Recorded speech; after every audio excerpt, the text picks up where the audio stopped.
Assalamualaikum warahmatullahi wabarakatuh. Semangat pagi dan salam sehat untuk kita semua. Sobat AP dimanapun Anda berada, jumpa kembali dengan saya Mukhtar Romin, dosen kelas 5, 16, dan 17 Kebendaraan Negara. Pada kesempatan kali ini saya akan mencoba mensimulasikan penyusunan laporan keuangan tingkat satuan kerja.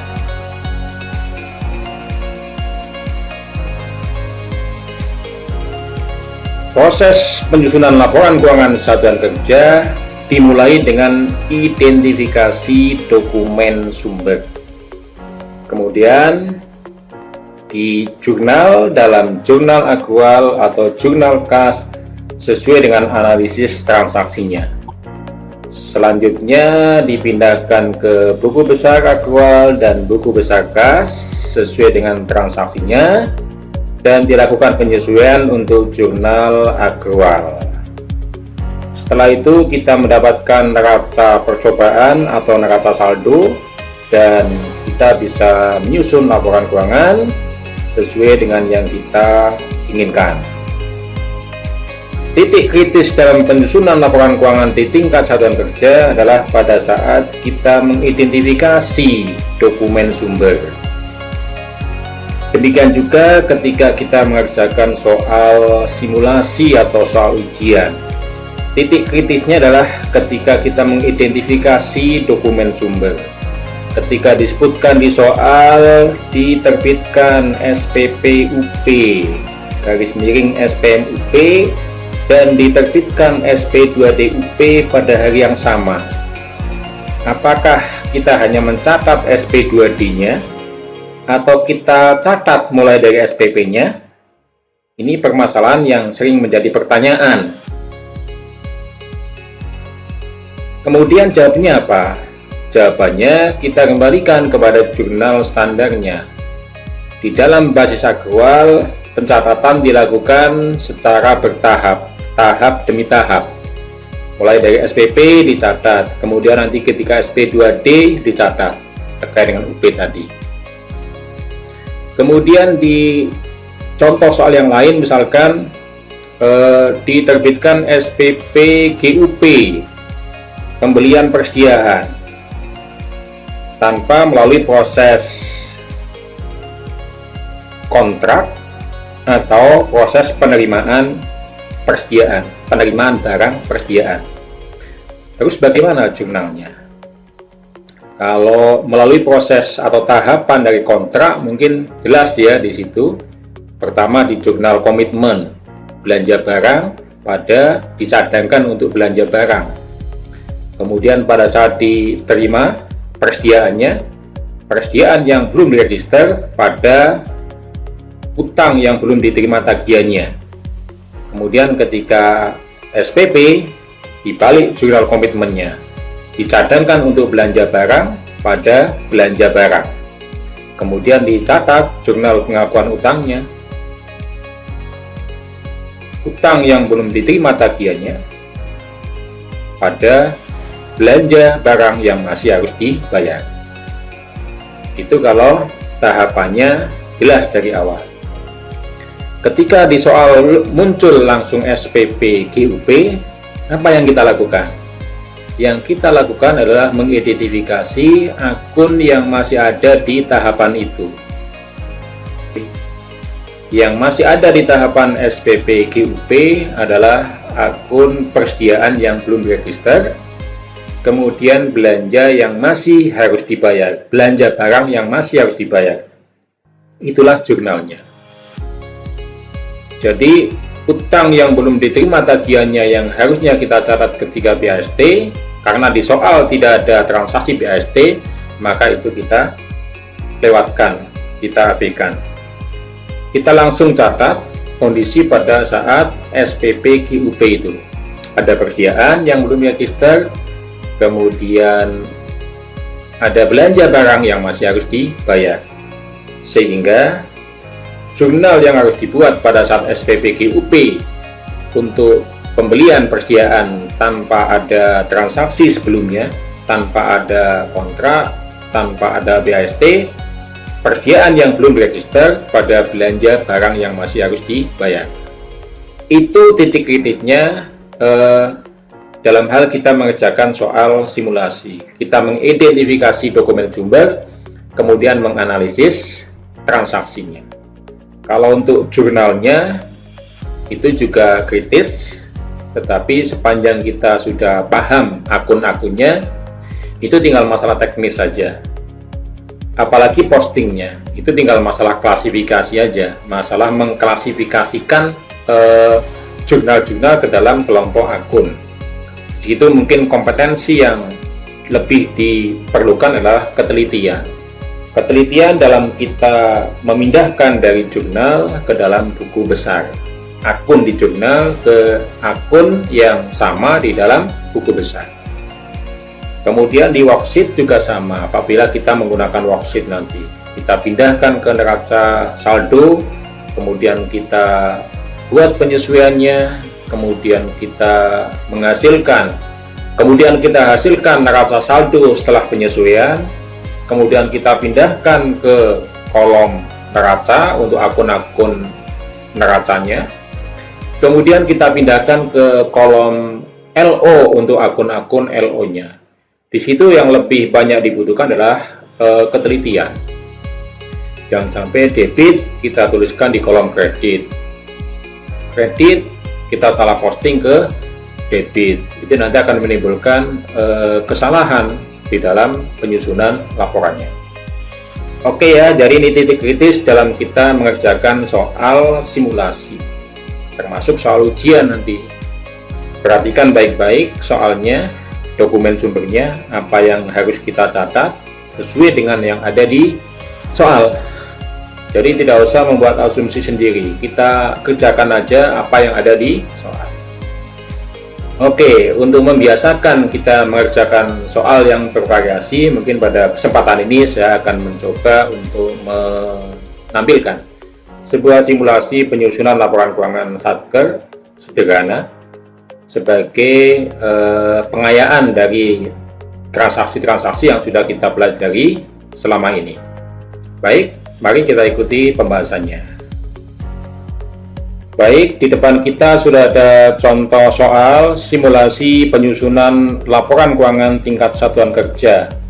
Diketahui data DIPA tahun 2020 dan neraca awal satuan kerja Sakti sebagai berikut. Di sini ada anggaran pendapatan, target pendapatan, dan anggaran belanja, pagu belanja, serta data neraca awal. Dari dua dokumen sumber ini, mana yang harus kita catat, mana yang harus kita jurnal? Yang harus kita jurnal adalah anggaran atau DIPA. Kita buat jurnal anggarannya. Sedangkan neraca ini tidak perlu kita jurnal. Pernah kita buat pada saat kita menyusun laporan keuangan basis akrual pertama kali. Kita migrasi dari basis kas menuju akrual menuju ke basis akrual. Nah, itu kita konversi dari neraca basis kas menuju akrual menjadi kas basis akrual. Itu kita buat jurnal saldo awalnya. Tetapi setelah itu tidak perlu kita buat. Otomatis neraca akhir nanti akan menjadi neraca awal di tahun berikutnya. Oke ya, jadi untuk nomor 1 yang perlu kita jurnal adalah DIPA-nya saja. Jurnalnya kita masih ingat ya, jurnal DIPA-nya. Untuk anggaran pendapatan kita catat di sini adalah estimasi PNBP yang dialokasikan kredit. Kemudian untuk pagu belanjanya kita catat allotment belanja pegawai dan allotment belanja barang debit. Itu jadi nomor 1 jurnal DIPA ini dicatat di jurnal akrual maupun kas ya, sesuai dengan PMK 212 tahun 2019. Single entry untuk anggaran pendapatan di sisi kredit, kemudian anggaran belanja di sisi debit. Oke, kemudian kita bisa lanjutkan ke soal nomor 2. Baik, kita lanjutkan ke soal nomor 2. Soal nomor 2 adalah Tanggal 11 Januari, Satker Sakti menerbitkan SPPLS belanja gaji bulan Februari. Ini dicatat sebagai beban pegawai. Beban pegawai pada belanja pegawai yang masih harus dibayar 100 juta. Dicatat di jurnal Akrual. Jadi tanggal 11 Januari kita catat beban pegawai pada belanja pegawai yang masih harus dibayar. Kemudian nomor 3, tanggal 1 Februari tahun 2020 terbit SP2D LS-nya untuk belanja gaji bulan Februari. Ini kita catat baik di jurnal Akrual maupun jurnal KAS karena sudah terbit SP2D LS-nya. Pertama kita catat dulu di jurnal Akrual, belanja pegawai yang masih harus dibayar pada ditagihkan ke entitas lain. Kemudian di jurnal KAS-nya, di sini pengakuan belanjanya, belanja pegawai pada ditagihkan ke entitas lain. Oke ya, jelas nomor 3. Jadi ada 2 jurnal karena sudah SP2DLS. Jurnal Akrualnya belanja pegawai yang masih harus dibayar pada ditagihkan ke entitas lain, sedangkan jurnal KAS-nya belanja pegawai pada ditagihkan ke entitas lain. Oke, kita sambung ke soal nomor 4. Tanggal 2 Februari diajukan SPP UP. Kalau ini jelas ya, transaksinya step by step, bertahapan. Sehingga jurnalnya juga otomatis bertahapan. Nah, nanti ketika ujian, nanti misalkan soalnya diajukan SPP UP, kemudian diterbitkan SP2D UP pada hari yang sama. Bagaimana jurnalnya, Pak? Jurnalnya tetap dibuat secara bertahap. Karena ini basis akrual. Kalau kita hanya membuat jurnal SP2D UP-nya, ini tidak ada bedanya dengan basis KAS. Kemudian nanti di penilaiannya juga pertahapan. Jadi ada nilai ketika jurnal SPP UP, kemudian ada nilai, ada poin ketika jurnal SP2D UP. Kalau hanya dibuat jurnalnya ketika SP2D UP, maka poinnya ya hanya poin jurnal SP2D UP. Itu juga kalau betul, ya. Jadi sudah kehilangan poin jurnal SPP UP. Oke ya, jadi tanggal 2 Februari diajukan SPP UP, maka ini hanya dicatat di jurnal akrual. Jurnalnya adalah piutang UP yang akan diterima pada pengeluaran transito yang masih harus dibayar. Kalau awal-awal mungkin masih agak bingung ya, tetapi lama-lama saya yakin sudah familiar dengan istilah-istilah di jurnal standar ini. Piutang UP yang akan diterima pada pengeluaran transito yang akan dibayar. Oke, kita lanjutkan ke soal nomor 5. Tanggal 3 Februari diterima SP2D UP sebesar 40 juta. Di sini ada 2 jurnal. Jurnal pertama untuk mengeliminasi piutang, jurnal kedua untuk mengeliminasi pengeluaran transito. Piutang UP yang akan diterima ini kita eliminasi dengan kas di bendahara pengeluaran. Jadi jurnalnya kas di bendahara pengeluaran pada piutang UP yang akan diterima. Itu yang pertama. Kemudian yang kedua, jurnal untuk mengeliminasi pengeluaran transito yang akan dibayar.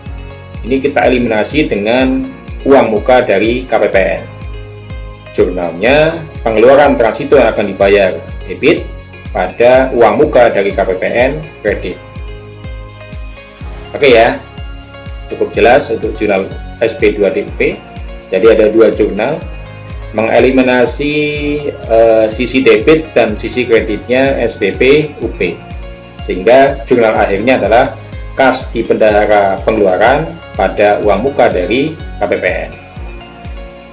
Oke, Coba kita lanjutkan ke soal nomor 6, tanggal 25 Februari tahun 2020.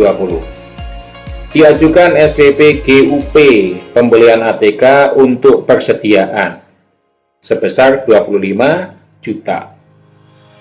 Kalau mengikuti tahapan normal, itu ada proses kontrak, kemudian PAST, kemudian PWSBP. Tetapi karena ini jumlahnya kecil ya, di bawah 50 juta, sehingga tidak perlu kontrak. Tapi mestinya ada proses PAST, ada proses penerimaan ATK-nya. Tetapi di sini di soalnya tidak ada. Bagaimana penyelesaiannya? Karena transaksinya tidak ada, transaksi PAST nggak ada, maka kita tidak usah membuat asumsi sendiri. Jadi kita abaikan, kita lepaskan ya transaksi PAST-nya. Kita mengikuti soal saja, kita sesuai dengan apa yang ada di soal. Diajukan SPP GU, berarti di situ pengakuan beban kalau untuk belanja expendable. Kemudian pengakuan aset yang belum register kalau itu menghasilkan aset. Sehingga di situ kita catat aset atau persediaan yang belum register pada belanja barang yang masih harus dibayar. Oke ya, tanggal 25 kita catat hanya di jurnal akrual karena masih SPP. Jurnalnya adalah persediaan yang belum diregister pada belanja barang yang masih harus dibayar. Oke, mudah-mudahan cukup jelas. Jadi kita ikuti saja transaksi yang ada di soal. Kita tidak usah membuat asumsi sendiri, tidak usah menambah-nambahkan transaksi yang tidak ada di soal. Kemudian tanggal 26 Februari, soal nomor 7, diterima SP2DGU pembelian ATK. SP2DGU ini pengakuan belanja, sehingga selain dicatat di jurnal akrual, juga nanti akan dicatat di jurnal kas. Untuk pencatatan di jurnal akrualnya, ini akan kita debit belanja barang yang masih harus dibayar pada ditagihkan ke entitas lain.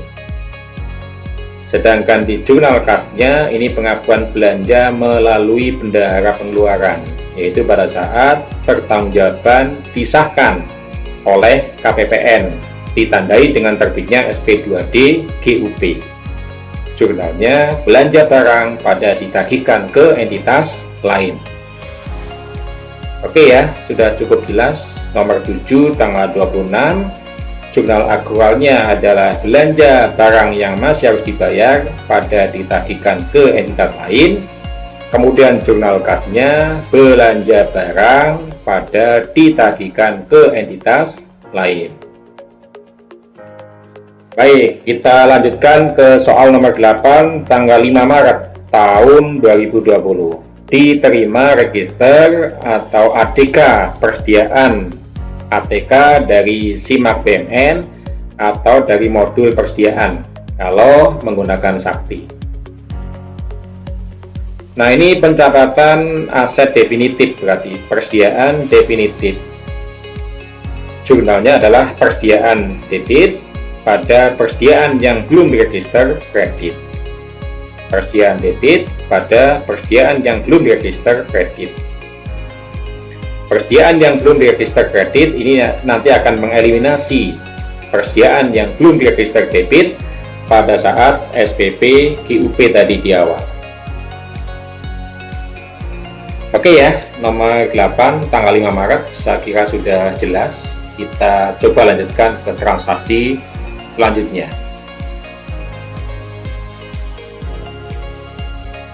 Transaksi nomor 9 tanggal 2 April. Digunakan persediaan sebesar 18 juta. Sesuai dengan pencatatan persediaan di akuntansi pemerintah yang menggunakan pendekatan perpejual, maka setiap kali ada mutasi ini dicatat. Setiap kali ada pembelian maupun penggunaan ini dicatat. Contohnya di tanggal 2 April ini ada penggunaan persediaan, berarti di situ diakui adanya beban. Ingat, dulu pada saat kita mempelajari akuntansi beban, beban diakui pada saat kewajiban timbul, atau aset dikonsumsi, atau menurunnya manfaat aset. Nah, ini contoh beban yang timbul karena aset dikonsumsi, karena persediaan digunakan. Jurnalnya adalah beban persediaan pada persediaan. Oke ya, tanggal 2 April, ini hanya dicatat di jurnal akrual saja, beban persediaan pada persediaan.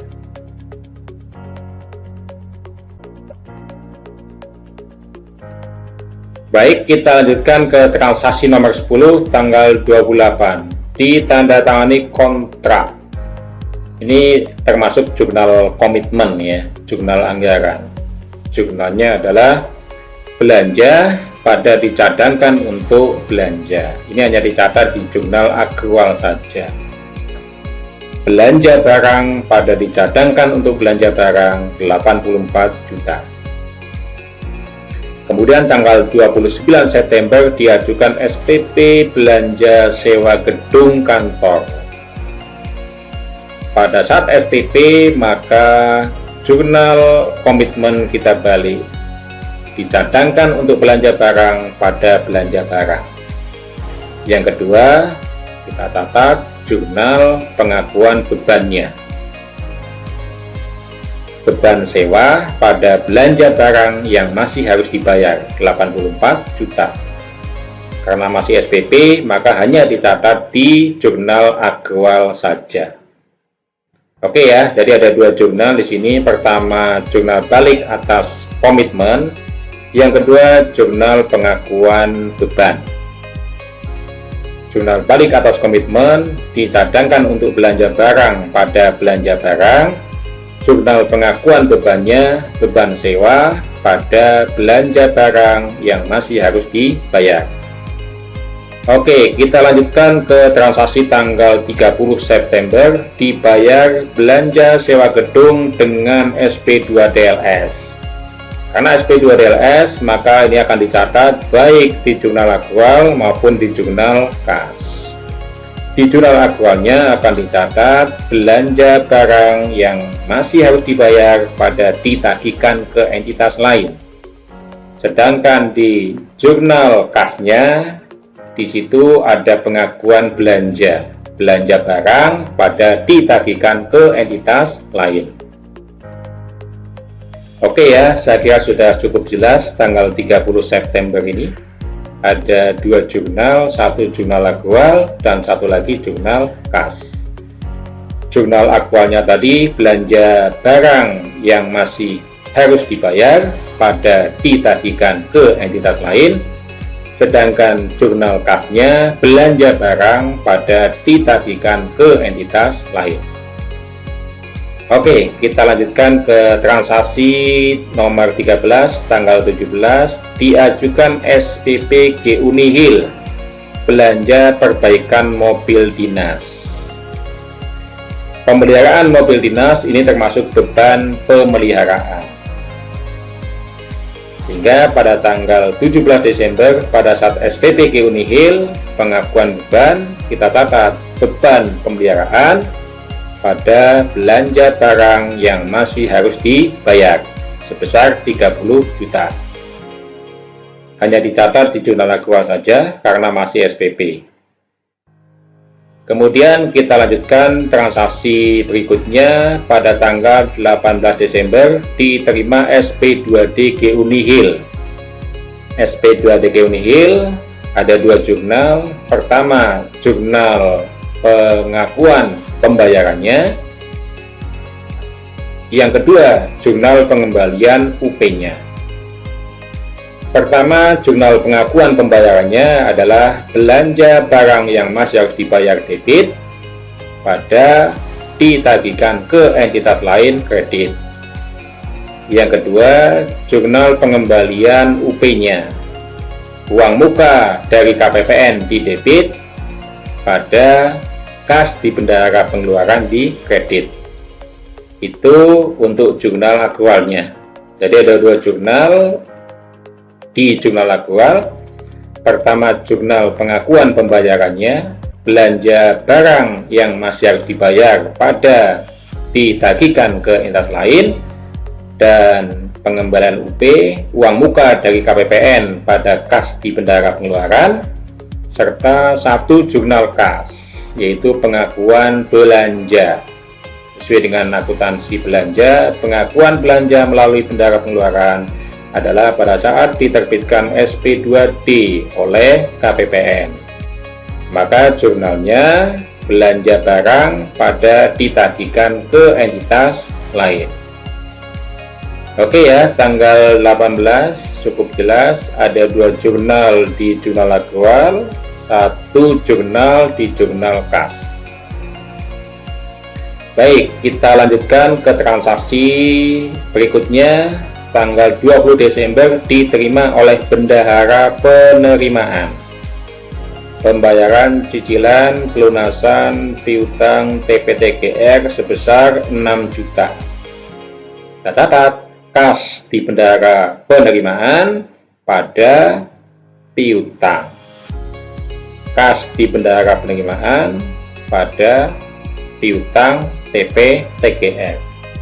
Ini hanya dicatat di jurnal akrual saja, belum dicatat di jurnal kas.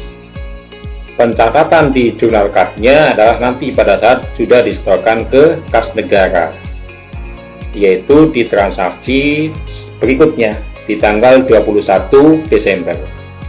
Tanggal 21 Desember disetorkan ke kas negara cicilan pelunasan piutang TPTGR. Maka akan dicatat di jurnal akrual maupun di jurnal kas. Di jurnal akrual akan dicatat diterima dari entitas lain pada kas di bendahara penerimaan. Kemudian di jurnal kasnya akan dicatat diterima dari entitas lain pada pendapatan LRA. Itu ya. Jadi jurnalnya itu di jurnal akrualnya diterima dari entitas lain pada kas di bendahara penerimaan. Kalau kita mengacu kepada default di aplikasi, maka kita harus membuat jurnal balik. Jadi prosesnya bertahap. Pertama kita catat diterima dari entitas lain pada pendapatan. Kemudian untuk menghilangkan pendapatan, maka pendapatan kita balik ke debit. Kemudian untuk menghilangkan kas di bendahara penerimaan, maka kita kredit kas di bendahara penerimaannya. Maka kalau kita mengikuti default jurnal, ada 2 jurnal di situ. Pertama, diterima dari entitas lain pada pendapatan LO. Yang kedua, pendapatan LO pada kas di bendahara penerimaan. Kalau kita langsung berarti diterima dari entitas lain pada kas di bendahara penerimaan. Hasil akhirnya sama. Kemudian yang dipakai yang mana Pak? Apa kita ikut default jurnal atau bisa langsung? Kalau saya boleh langsung ya, karena ini masalah di default jurnal aja, bukan masalah tahapan pencatatan di basis akrual. Kalau tahapan pencatatan memang harus step by step. Kontrak, BAST, SPP, SP2D itu kita ikuti tahapannya. Tetapi kalau ini bukan masalah pentahapan, tapi masalah default di aplikasi, karena aplikasinya belum update. Kalau aplikasinya sudah update, maka jurnalnya juga sama dengan jurnal yang kita buat, diterima dari entitas lain pada kas di bendahara penerimaan. Oke ya, sampai dengan soal nomor 16, tanggal 21 Desember, ternyata transaksinya sudah selesai. Kita lanjutkan ke transaksi penyesuaian nomor 17, tanggal 31 Desember. Yang pertama, berdasarkan pemisahan kas, terdapat PNBP berupa sewa rumah dinas di bendahara penerimaan sebesar 1 juta yang belum disetorkan ke kas negara. Jadi pada tanggal 31 Desember dilakukan pemisahan kas, ternyata ada kas di bendahara penerimaan sebesar 1 juta yang belum disetorkan kas negara dan belum dicatat. Kalau belum dicatat, maka kita catat. Bagaimana pencatatannya? Ya, kas di bendara penerimaan debit pada pendapatan LO kredit sebesar 1 juta. Oke ya, kas di bendara penerimaan pada pendapatan LO. Kemudian yang kedua, dari hasil stock of name diketahui sisa persediaan di gudang sebesar 5 juta. Nah, ini berarti kita harus melakukan rekonsiliasi nih. Berapa persediaan awal, kemudian berapa pembelian, kemudian berapa pemakaian sebelumnya, sehingga tersisa hanya 5 juta. Kalau kita kembali ke transaksi, tadi tidak ada saldo awal persediaan, adanya pembelian persediaan sebesar 25 juta, kemudian ada pemakaian 18 juta, berarti sisanya harusnya 25 dikurangi 18, masih 7 juta. Kemudian ternyata dicek di gudang tinggal 5 juta, berarti ada pemakaian lagi sebesar 2 juta yang belum dicatat. Ada beban persediaan 2 juta yang belum dicatat. Nah, ini kita catat beban persediaan pada persediaan sebesar 2 juta. Dari mana 2 juta itu? 25 juta dari pembelian persediaan dikurangi 18 juta, pemakaian persediaan yang pertama, kemudian dikurangi 5 juta sisanya. 25 dikurangi 23, sehingga ada beban di situ 2 juta. Oke ya, cukup jelas untuk penyesuaian yang B. Kita lanjutkan ke penyesuaian yang C. Dilakukan penyisian untuk piutang TPTGR sebesar 5 per mil. Kalau kita perhatikan tadi saldo piutangnya adalah 18 juta. 18 kali 5 per mil. 18 kali 5 per 1000 sama dengan 90.000. 90.000. Jadi penyisian piutangnya 90.000. Sementara di saldo awal neraca ada penyisian piutang 120.000. Sehingga penyesuaiannya adalah penyisian piutang tidak tertagih pada beban penyisian piutang tidak tertagih sebesar 90.000 dikurangi 120.000. 30.000. Oke ya, jadi tanggal 31 Desember penyesuaian poin C di sini ada beban penyisian piutang negatif atau beban penyisian piutang kredit. Kenapa? Karena sudah dicadangkan di awal 120, ternyata penyisian piutangnya hanya 90, sehingga harus kita kurangkan. Baik, kita lanjutkan ke soal yang D. Terdapat kekurangan gaji pegawai yang belum dibayar. Berarti di sini sudah ada kewajiban pemerintah untuk membayar. Sudah timbul beban pegawai. Maka jurnalnya adalah beban pegawai karena belum dibayarkan, berarti pada belanja pegawai yang masih harus dibayar. Maka jurnalnya adalah beban pegawai pada belanja pegawai yang masih harus dibayar. Itu jurnal penyesuaian nomor 17 dari A sampai D. Kemudian kalau tidak salah tadi di tanggal 28 ya, di transaksi nomor 10 itu ada kontrak sewa gedung untuk 1 tahun tetapi baru ditempati selama 3 bulan, Oktober sampai Desember. Kita mencatat beban sebesar 12 bulan, tetapi ternyata yang dikonsumsi, yang digunakan baru 3 bulan. Sehingga kita mencatat beban terlalu tinggi. Maka kita harus melakukan penyesuaian, kita kurangkan bebannya. Dengan cara mencatat belanja barang dibayar di muka pada beban sewa. Sebesar berapa? Sebesar yang belum digunakan. Kalau 1 bulan 7 juta, maka 7 kali 9, 63 juta. Jadi kita mencatat beban terlalu tinggi sebesar 63 juta. Maka beban kita kreditkan, beban sewa kita kredit dengan belanja barang dibayar di muka. Oke ya, itu analisis transaksinya, identifikasi dokumen sumber, dan analisis transaksinya. Kemudian setelah itu tinggal kita pindahkan ke jurnal. Nah, ketika pemindahan ke jurnal, di sini perlu kehati-hatian, perlu ketelitian. Jadi selain pemahaman transaksi, yang tidak kalah penting ketika kita mengerjakan soal simulasi, ketika kita membuat jurnal, nanti ketelitian. Jangan sampai debit ditaruh di kredit, kredit ditaruh di debit, itu nanti akan mengakibatkan laporan yang salah. Nanti mungkin saya meriksa ujiannya itu dari laporan. Ketika laporannya betul, ya, asumsi awalnya, maka jurnalnya juga betul. Tetapi ketika laporan salah, maka saya bisa membuat asumsi awal bahwa jurnalnya salah. Ketika laporan salah, maka sudah ada nilai minus di situ. Taruhlah misalkan ya, satu laporan, misalkan laporan dari sisi anggaran nilainya 10. Salah ternyata, maka minus 10.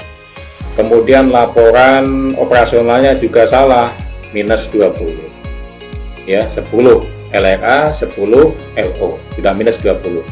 Kemudian turun ke buku besarnya, turun ke jurnalnya. Begitu metode penilaiannya, pengoreksiannya. Kalau laporannya betul, kemudian jurnalnya betul, maka nilainya 100. Tapi kalau dari laporan sudah salah, ya sudah minus di laporan, kemudian ke jurnalnya juga minus, maka nanti ya tinggal seberapa banyak minusnya gitu. Seberapa banyak minusnya. Itulah nilai akhirnya nanti. 100 dikurangi jumlah minus soal yang salah atau jawaban yang salah. Jadi dari nilai awal 100 dikurangi dengan minus dari jawaban yang salah. Hasil akhirnya adalah 100 dikurangi total minus. Mudah-mudahan minusnya 0 ya, sehingga nilainya 100. Jadi laporannya betul, kemudian jurnalnya juga betul. Kalau seperti itu kondisinya, saya juga enak periksanya itu. Saya lihat laporannya betul, saya asumsikan jurnalnya betul. Saya tinggal scanning aja itu. Oh iya, betul. Tapi kalau dari awal laporannya salah, itu kita harus periksa satu-satu tuh jurnalnya. Apa salah di jurnalnya, apa salah ketika posting. Salah di jurnalnya atau salah ketika menjumlahkan. Salah memindahkan pos. Harusnya debit ke kredit, kredit ke debit juga bisa. Jadi laporan salah belum tentu jurnalnya salah, bisa jadi karena kesalahan posting. Jadi harus saya teliti satu-satu itu. Nah, itu pasti akan membutuhkan waktu yang lama. Kalau mau membantu saya memeriksa ya, mempercepat proses pemeriksaan, maka nanti jawabannya betul semua. Laporannya betul, kemudian jurnalnya juga betul, tulisannya juga mudah dibaca. Nah, itu sangat saya tunggu-tunggu yang seperti itu. Untuk menyelesaikan koreksi satu soal, mungkin kita tidak butuh waktu lama kalau jawabannya seperti itu. Oke ya, mudah-mudahan nanti bisa seperti itu. Jadi laporannya betul, kemudian ke postingannya juga betul, otomatis, kemudian dihasilkan dari jurnal yang betul. Kemudian tulisannya juga bagus, jadi memudahkan saya untuk membaca. Oke ya. Untuk analisis transaksinya kita cukupkan sampai di sini.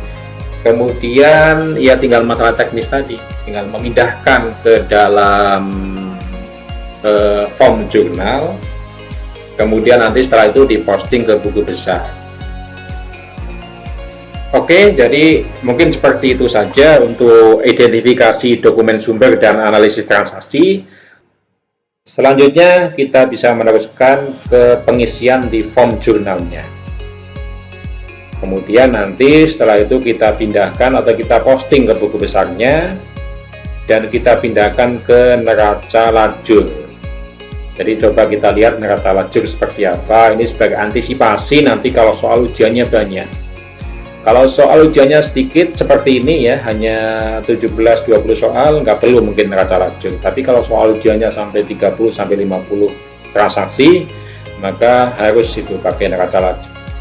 Kalau nggak susah untuk menyusun laporannya. Oke, kita lihat jurnalnya dulu. Nah, ini jurnalnya sudah kita siapkan supaya tidak butuh waktu lama ya. Jadi nomor 1 jurnal DIPA. Allotment belanja pegawai, allotment belanja barang, debit, kemudian estimasi PNBP yang dialokasikan, kredit. Ini dicatat di jurnal aktual maupun di jurnal kas ya, kalau sesuai dengan PMK 212. Kemudian nomor 2 SPPLS, beban pegawai pada belanja pegawai yang masih harus dibayar. Ini hanya dicatat di jurnal aktual saja. Yang ketiga, ketika sudah SP2D, maka belanja pegawai yang masih harus dibayar kita eliminasi, kita debit dengan mengkredit ditagihkan ke entitas lain. Ini dicatat juga di jurnal kas pengakuan belanja pada saat SP2D terbit, belanja pegawai pada ditagihkan ke entitas lain. Kemudian transaksi berikutnya adalah SPPUP. Di situ dicatat piutang UP yang akan diterima pada pengeluaran transito yang masih harus dibayar. Ini hanya dicatat di jurnal aktual saja, tidak dicatat di jurnal kas. Kemudian jurnal berikutnya adalah ketika sudah SP2D. SP2D tadi saya sampaikan, pertama mengeliminasi piutang, yang kedua mengeliminasi pengeluaran transito. Ini dicatat kas di bendara pengeluaran pada piutang UP yang akan diterima. Satu, yang kedua pengeluaran transito yang masih harus dibayar pada uang muka dari KPPN. Sehingga setelah SP2D, jurnal akhirnya adalah kas di bendara pengeluaran pada uang muka dari KPPN. Tetapi prosesnya tetap dilakukan mulai dari UP kemudian SP2D, dibuat jurnalnya satu persatu. Oke, kita lanjutkan nomor 6 SPPGU. Di situ dicatat persediaan yang belum diregister pada belanja barang yang masih harus dibayar. Kemudian ketika SP2D, belanja barang yang masih harus dibayar pada ditagihkan ke entitas lain untuk jurnal aktual, dan belanja barang pada ditagihkan ke entitas lain untuk jurnal kasnya. Oke, kita lanjutkan. Ketika kita menerima ADK persediaan sudah dicatat, maka jurnalnya adalah persediaan pada persediaan yang belum diregister. Ini hanya di jurnal aktual. Kemudian ketika ada penggunaan persediaan, maka kita catat beban persediaan pada persediaan. Kemudian ada kontrak sewa, di situ belanja barang pada dicadangkan untuk belanja barang. Ini jurnal komitmen yang hanya dibuat dalam konteks manajemen anggaran. Jadi belanja barang di sini bukan belanja barang yang sama dengan di jurnal kas, tapi belanja barang dalam tanda petik. Kemudian pada saat SPP kita catat beban sewa atau beban jasa pada belanja barang yang masih harus dibayar. Baik, kita lanjutkan ke transaksi nomor 8, diterima ADK persediaan, maka di sini pengakuan persediaan definitif. Persediaan pada persediaan yang belum diregister. Kemudian nomor 9 ada pemakaian persediaan, kita catat sebagai beban persediaan pada persediaan. Kemudian nomor 10 di sini jurnal komitmen belanja barang pada dicadangkan untuk belanja barang. Kemudian nomor 11 SPPLS beban sewa pada belanja barang yang masih harus dibayar. Selain itu juga membalik jurnal komitmen dicadangkan untuk belanja barang pada belanja barang. Selanjutnya SP2DLS belanja barang yang masih harus dibayar pada ditagihkan ke entitas lain di jurnal aktualnya, serta belanja barang pada ditagihkan ke entitas lain di jurnal kas. Kemudian SPPGU nihil, ini beban pemeliharaan pada belanja barang yang masih harus dibayar. Kemudian ketika SP2DGU, di sini ada dua jurnal, satu belanja barang yang masih dibayar pada ditagihkan ke entitas lain pada uang muka dari KPPN pada kas di bendahara pengeluaran untuk jurnal aktualnya, dan jurnal pengakuan belanja di jurnal kasnya, belanja barang pada ditagihkan ke entitas lain. Kemudian transaksi nomor 15 ada pembayaran cicilan piutang, kas di bendahara penerimaan pada piutang bagian lancar, bagian TPTGR. Kemudian distorkan pada tanggal 21-nya, maka dicatat diterima dari entitas lain pada kas di bendahara penerimaan. Ini versi langsungnya ya. Kalau versi aplikasi, defaultnya diterima dari entitas lain pada pendapatan LO. Maka kita perlu jurnal pembalik. Yang pertama kita balik pendapatannya, jadi pendapatan LO kita debit. Yang kedua kita balik kas di bendahara penerimaannya, sehingga kas di bendahara penerimaan kita kredit. Itu kalau versi aplikasi, ada dua jurnal. Pertama diterima dari entitas lain pada pendapatan LO. Yang kedua jurnal baliknya pendapatan LO pada kas di bendahara penerimaan. Tapi kalau versi langsungnya, maka jurnalnya adalah diterima dari entitas lain pada kas di bendahara penerimaan. Oke ya, selesai untuk jurnal transaksi berjalannya. Kita lanjut ke jurnal penyesuaian. Tadi sudah dibahas di analisis transaksi. Di situ ada belanja dibayar di muka. Kita terlalu tinggi mengakui beban, maka beban kita kredit sebesar 63 juta. Jurnal penyesuaiannya belanja barang dibayar di muka pada beban jasa 63 juta. Kemudian nomor 17A, ini ada pemisahan kas tadi ya, ada kas di bendahara penerimaan. Kita catat kas di bendahara penerimaan pada pendapatan LO, karena yang di bendahara penerimaan adalah PNBP. Kalau di bendahara penerimaannya adalah dana pihak ketiga atau pajak yang belum distorkan, maka akunnya adalah kas lainnya di bendahara penerimaan. Oke, kemudian persediaan yang menjadi beban. Saldo akhirnya diketahui 5 juta. Kemudian kalau kita lihat saldo awal atau pembelian 25 juta, kemudian dikurangi pemakaian pertama 18 juta, sehingga ada selisih sebesar 2 juta. Oke, yang kedua persediaan yang menjadi beban. Jurnalnya adalah beban persediaan pada persediaan sebesar 2 juta. 2 juta dari mana? 2 juta itu dari saldo awal persediaan 25 juta, pembelian awal ya 25 juta, kemudian dikurangi 18 juta, sama dengan 7 juta kan? 7 juta, kemudian ternyata di gudang tersisa 5 juta. Berarti ada penggunaan 2 juta yang belum dicatat. Nah, ini kita sesuaikan beban persediaan pada persediaan. Baik, kita lanjutkan ke penyisian piutang tidak tertagih. Jadi tadi di neraca awal sudah ada penyisian piutang tidak tertagih sebesar 120.000. Ternyata kebijakan penyisian piutangnya di situ ditentukan 5 per mil kali saldo piutang, 5 per mil kali 18 juta sama dengan 90.000. Sehingga kita mencatat penyisian terlalu tinggi, maka kita kurangkan penyisian dengan mendebit penyisian piutang tidak tertagih dan mengkredit beban penyisian piutang. Jadi ini contoh beban penyisian piutang kredit. Contoh beban yang ada di posisi kredit. Kalau saldo normal beban kan debit. Tapi khusus untuk penyisian piutang ini bisa terjadi beban kredit. Nah, ini contohnya.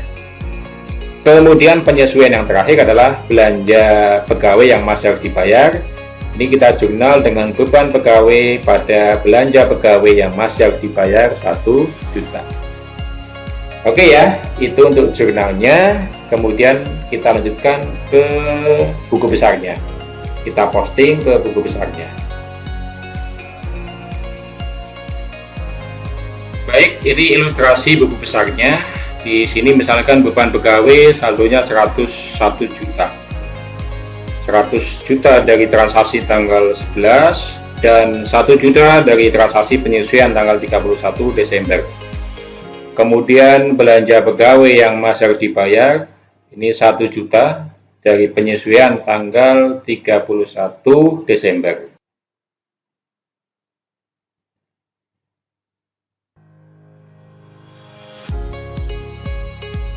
Kemudian ditagihkan ke entitas lain, ini 239 juta. Akumulasi dari beberapa transaksi. Kemudian piutang UP yang akan diterima, ini saldonya 0 karena sudah SP2D UP. Demikian juga dengan pengeluaran transito yang harus dibayar, ini juga saldonya 0. Oke ya, ini contoh buku besarnya seperti ini. Akun yang lain juga sama, kita buat sampai habis. Kemudian setelah itu kita pindahkan ke neraca percobaan atau neraca saldo.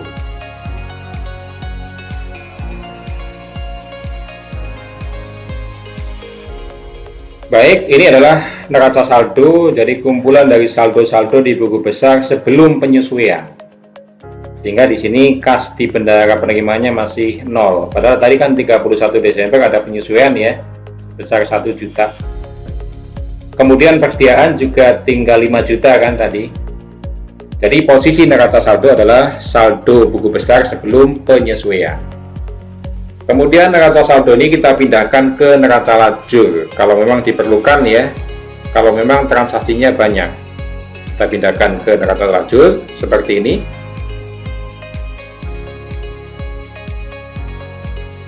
Nah, ini bentuk neraca lajurnya seperti ini. Pertama, neraca saldo yang belum disesuaikan. Ini kita isikan angkanya di situ. Kemudian kolom penyesuaian. Ini dari jurnal penyesuaian tanggal 31 Desember tadi. Kita masukkan ke situ.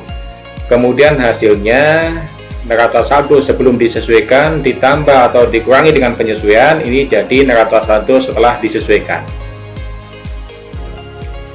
Nah, neraca saldo setelah disesuaikan ini tinggal kita pindahkan ke neraca untuk akun-akun neraca, aset, kewajiban, dan ekuitas, dan kita pindahkan ke kolom LO untuk akun-akun pendapatan dan beban. Jadi neraca saldo setelah disesuaikan adalah saldo-saldo yang sudah disesuaikan. Jadi kas di bendahara penerimaannya sudah masuk di situ. Kemudian persediaannya sudah 5 juta. Kemudian penyisian piutang tidak tertagihnya sudah 90 juta. Sudah melalui proses penyesuaian tanggal 31 Desember. Oke ya, setelah itu kita bisa menyusun laporannya. Kita mulai dari LRA. Seperti ini LRA-nya ya. Jadi anggaran pendapatan kita masukkan di kolom anggaran. Kemudian realisasi pendapatannya kita masukkan di kolom realisasi. Kemudian persentase realisasi terhadap anggaran. Demikian juga dengan belanjanya. Anggaran belanja kita masukkan di kolom anggaran. Kemudian realisasi belanjanya kita masukkan di kolom realisasi. Kemudian persentase realisasi terhadap anggaran. Oke, setelah itu kita lanjutkan ke laporan operasional. Di laporan operasional bisa kita jumpai ada pendapatan operasional PNBP sebesar 1 juta. Ini dari penyesuaian tanggal 31 Desember tadi ya, kas di bendahara penerimaan tadi. Kemudian beban-bebannya,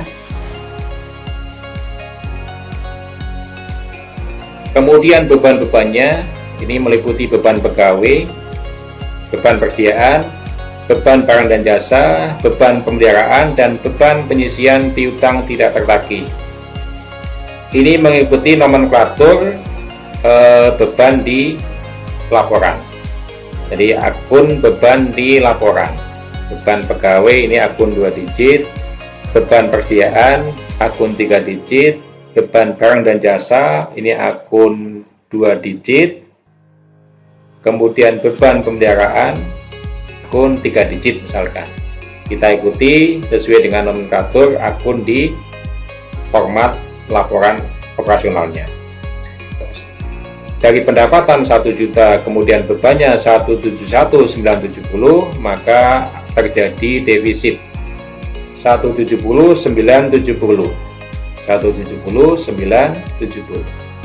Nah, 170.970 juta ini kita bawa ke laporan perubahan ekuitas sebagai pengurang ekuitas awal. Ekuitas awal diketahui 23880 dari mana? Dari neraca awal yang di soal tadi. Kemudian defisit dari LO 170.970. Kemudian dampak kumulatif ini adalah akumulasi dari koreksi nilai persediaan. Ini kalau ada persediaan tahun lalu yang belum dicatat misalkan.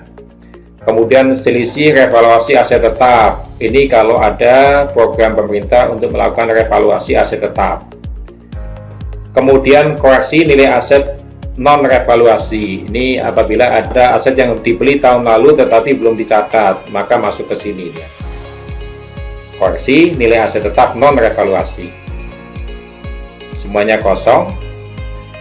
Kemudian yang ada angkanya ini adalah ditagihkan dan diterima dari entitas lain. Angka yang di sini adalah selisih antara ditagihkan dengan diterima. Ditagihkan ke entitas lain 239 juta, kemudian dikurangi dengan diterima dari entitas lain 6 juta, sehingga saldo akun antar entitasnya ini adalah 233 juta. Ekuitas akhirnya sama dengan 85.910. Dari sini kita bisa melihat ya, meskipun satker itu defisit, tetapi ekuitasnya tidak berkurang, bahkan bertambah. Tadinya 23, defisit 170, malah nambah jadi 85 ekuitas akhirnya. Kenapa? Karena adanya transaksi antar entitas. Jadi semua pengeluaran kantor kita dibayarkan dari kas negara. Itulah yang membuat kenapa meskipun kita defisit, meskipun kita tidak punya pendapatan, tetapi itu tidak akan mengurangi ekuitas kita. Bahkan ekuitas kita akan bertambah kalau belanjanya adalah belanja yang menghasilkan aset. Oke ya, sampai di sini sudah tersusun laporan perubahan ekuitasnya. Jadi nanti ketika ditanyakan di ujian, kita sudah siap. Yang terakhir, karena baterainya sudah mau habis, kita selesaikan neracanya.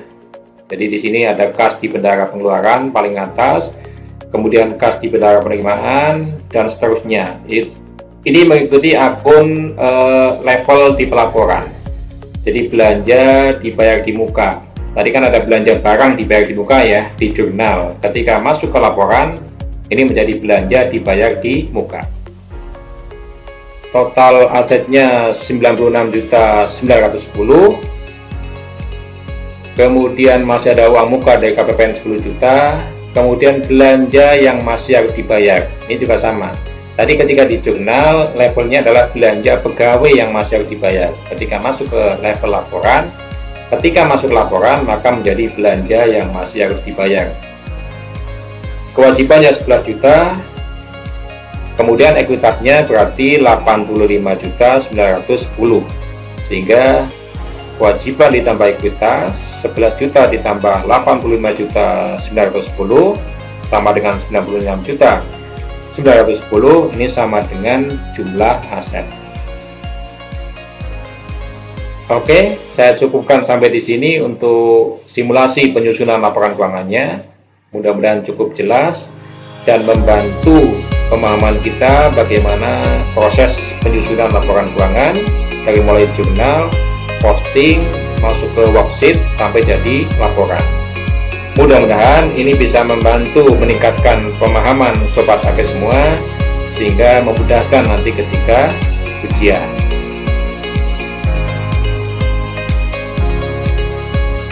Baik Sobat AP dimanapun Anda berada, demikian tadi penjelasan mengenai simulasi penyusunan laporan keuangan sederhana tingkat satuan kerja.